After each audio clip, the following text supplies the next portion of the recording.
Have you ever wondered what happens in a playground after the sun goes down? Most of us don't think about it. Playgrounds are for kids, for fun, for laughter.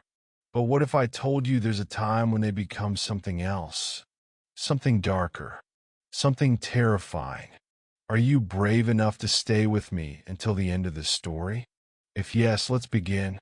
It started on a quiet street in a small town. The playground there was ordinary during the day. Swings squeaked as children played. The slide glistened under the sun, and the sandbox was full of tiny footprints. But at night, people whispered about strange things. Nobody stayed near it after midnight. They said the laughter of children could still be heard, even when the playground was empty. One boy, Jake, didn't believe the stories. He was 14 and too old for silly rumors. He wanted to prove everyone wrong. His friends dared him to go to the playground at midnight, and Jake, always eager to show how brave he was, accepted without hesitation. The clock struck 12 when Jake reached the playground. The moon hung low, casting long shadows across the park. The swings moved slightly, but there was no wind. Jake took a deep breath and stepped inside. Have you ever felt that strange chill, the kind that creeps up your spine even when there's no reason to be scared? Jake felt it, but he shook it off and laughed to himself. "It's just a playground," he whispered. "What could possibly happen?" He walked over to the swings and sat down. The chain was cold, colder than he expected. He kicked his legs, trying to swing, but it felt harder than usual, as if something unseen was pulling against him. Then he heard it, a soft giggle. Jake froze. The sound didn't come from the street or the houses nearby. It came from behind him. Slowly, he turned his head, but there was nothing there. Just the empty playground, silent and still. He tried to convince himself it was his imagination. Maybe a cat or a bird made the sound. Maybe he was being silly. But the giggle came again, louder this time. "Who's there?" Jake called out, his voice trembling. There was no answer. But then one of the other swings began to move, back and forth, as if someone invisible was using it. Jake's heart pounded in his chest. He stood up quickly, ready to leave, but then he noticed something else. The merry-go-round at the far end of the playground was spinning. It creaked as it turned, even though no one was there. Would you have run if you were in Jake's place? Or would you have stayed to find out what was happening? Jake decided to stay. He told himself it was probably just the wind or a trick of the night. He walked towards the merry-go-round, each step heavier than the last. When he got closer, he saw something that made him stop in his tracks. Small footprints, dusty and faint, circled the merry-go-round. They were the size of a child's feet, but no child was there. Jake reached out to touch the spinning metal, and as soon as he did, the merry-go-round stopped. Completely.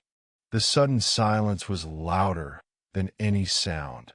Jake turned around, ready to leave for good, but the slide caught his attention.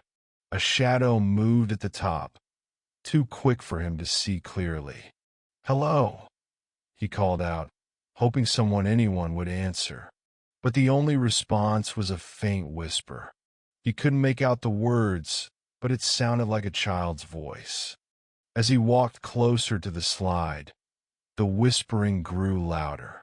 It wasn't just one voice. It was many, overlapping and echoing. Jake's knees felt weak, but something pulled him forward. When he reached the base of the slide, he looked up. The whispering stopped. He climbed the ladder, each rung creaking under his weight. At the top, he found something that made his blood run cold. A small doll sat there, old and tattered. Its button eyes seemed to stare straight into Jake's soul. He picked it up, and as soon as he did, the air grew icy. The whispers returned, louder and angrier. Jake dropped the doll and slid down as fast as he could. When he hit the ground, he didn't stop running. He bolted out of the playground and down the street, his breath coming in short gasps. But as he ran, he realized something chilling. The giggles and whispers weren't fading. They were following him. He reached his house and slammed the door shut. His parents were asleep, unaware of the terror their son had just faced. Jake locked every door and window, but the sounds didn't stop. The giggles turned into cries, then screams. It was as if 100 voices were trapped outside, begging to be let in. Jake didn't sleep that night.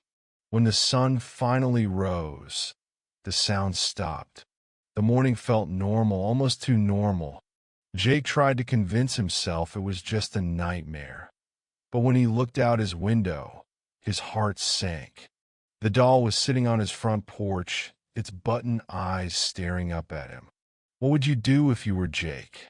Would you tell someone? Would you throw the doll away? Jake decided to get rid of it. He picked it up carefully, wrapping it in an old cloth, and took it to the woods behind his house. He dug a hole and buried the doll deep, hoping that would be the end of it. For a while, it seemed to work. Days passed, and Jake started to feel like himself again. But then one night, he heard it, the giggle, faint but unmistakable.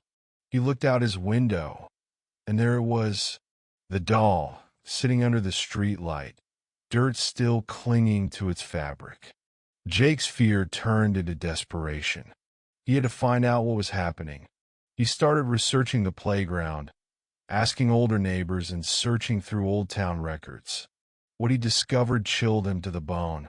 Years ago, before the playground was built, there was an orphanage on that land. A fire broke out one night, and many children didn't survive. The townspeople built the playground to honor their memory, but ever since, strange things have been reported. People heard laughter and whispers, saw shadows moving, and sometimes found toys that didn't belong to anyone. Jake realized the spirits of the children were still there, trapped and restless. But why they targeted him? Was it because he disturbed their playground at midnight? Was it the doll? He didn't know, but he knew he had to make it right. Jake returned to the playground the next night, this time with flowers and candles. He placed them near the swings and whispered, "I'm sorry. I didn't mean to disturb you. Please forgive me." For a moment, nothing happened. Then, the air grew warm, and a gentle breeze carried the scent of flowers. The swings moved softly, as if someone invisible was playing. Jake left the playground feeling lighter, but he never forgot what happened. He learned to respect the unknown, to listen to the whispers of the past, and he never, ever returned to the playground at midnight. If you enjoyed this story, don't forget to subscribe to my channel. There are more tales waiting for you, stories that will send shivers down your spine and make you question what you think you know about the world. Do you dare to hear them?